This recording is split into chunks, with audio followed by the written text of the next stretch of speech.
Hey there everyone, Video Game Cabinet here, and tonight we're doing a review on The Little Mermaid for the Nintendo Entertainment System. The Little Mermaid released in July 1991 for the NES. This is a spin-off of the outstanding Disney movie that released in 1989, and I decided to run through it this morning. I have always been a big fan of the animated film, as well as underwater adventures in general, so I have been curious to play this one for a little while now.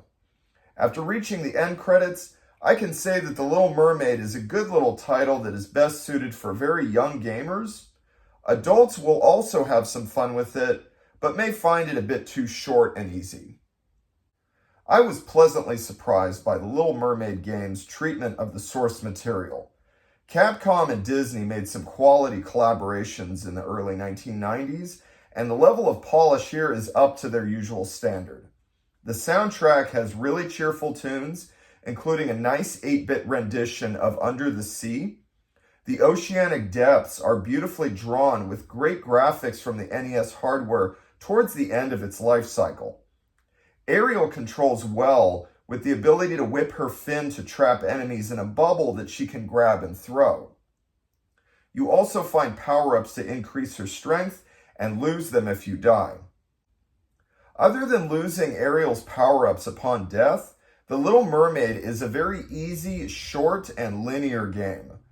There is a tiny bit of exploration within the 5 levels, but you can't go back once you pass to the next screen.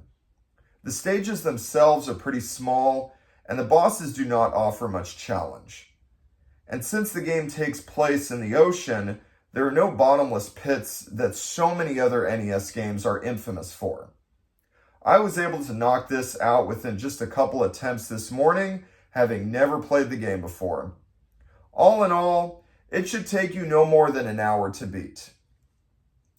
It's obvious that Capcom was tailoring the Little Mermaid video game to an audience of early childhood, and that is fine. It's still an enjoyable game at any age. I just wish it had been longer and more challenging. I liked swimming through the subaquatic levels that looked just like they were from the classic film, as well as defeating the cartoon villains I remember fondly. The Little Mermaid for NES is still an okay game, and I rate it a 6 out of 10. And that's my review. Yeah, I love the original, the 1989 animated movie by Disney. That's one of my favorite animated movies ever. So I was curious to give this one a shot. I heard it was easy. I heard it was short, but I wanted to play it. I still had some fun with it. It's okay. It's so short and so easy that, like, I don't know. I'm still giving it a slightly positive review, a 6, but like it's just okay for just how short and how simple it is. But yeah, early childhood, ages 6 and under, that they could probably have a really great time with this, but like, for adults and older adolescents, it's pretty simple and pretty easy, but I'm glad I played it. I'm in my 40s now, but I still had fun with it. So. And those are my thoughts. 6 out of 10 for The Little Mermaid on the NES. And have a good night.